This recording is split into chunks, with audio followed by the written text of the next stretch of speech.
Why are units important to implement a proper responsive design? Well, to understand this, we'll compare some unit types right here, specifically focused onto the font size property though. Now, these units are not limited to the font size property. These units I will show you can also be applied to properties like the width property, for example.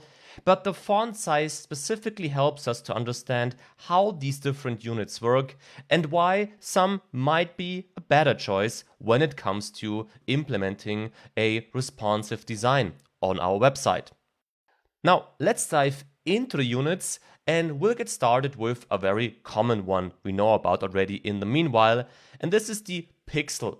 We use this throughout our course projects already, and pixels are easy to understand and translatable.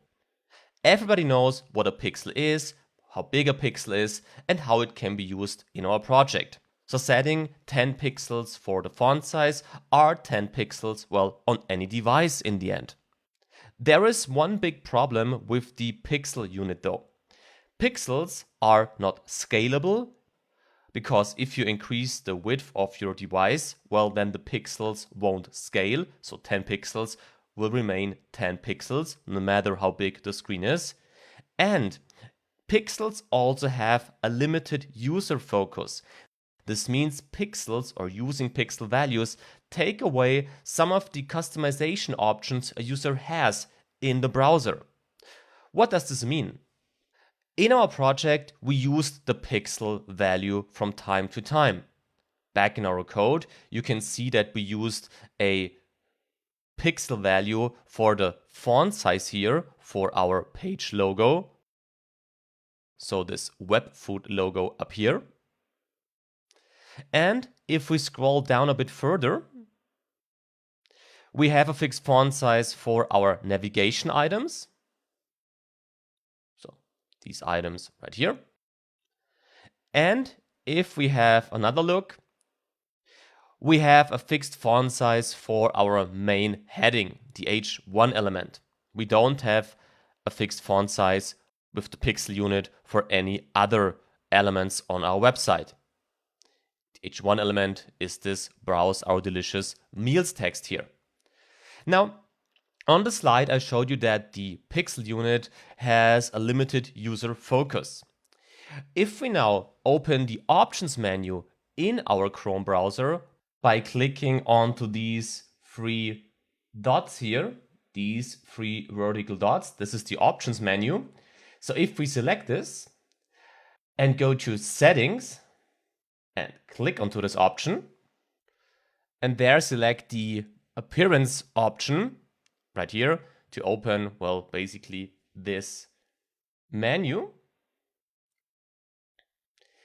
In there, you can change the font size. You have the medium font size by default, which you can also change here to other values, but you can even customize your fonts by opening this Customize Fonts menu down here. And in there, you now see the currently selected font size. Here, if you hover over this circle here, then you see the current font size is set to 16 pixels. Now, let me make this window a bit smaller for you. And let me now put our page next to it. And I close the DevTools here to make only the page visible. Now, if we increase our font size in here from 16 to, well, a higher font size, then you see something interesting on our website. The font size in our card, our H2 element in here, does adjust to the user's font size setting. Other font sizes, like the logo, the anchor text here in our nav items, or the H1 element, for example, do not adjust. Why is this the case? Well, because we set the fixed font size for these elements.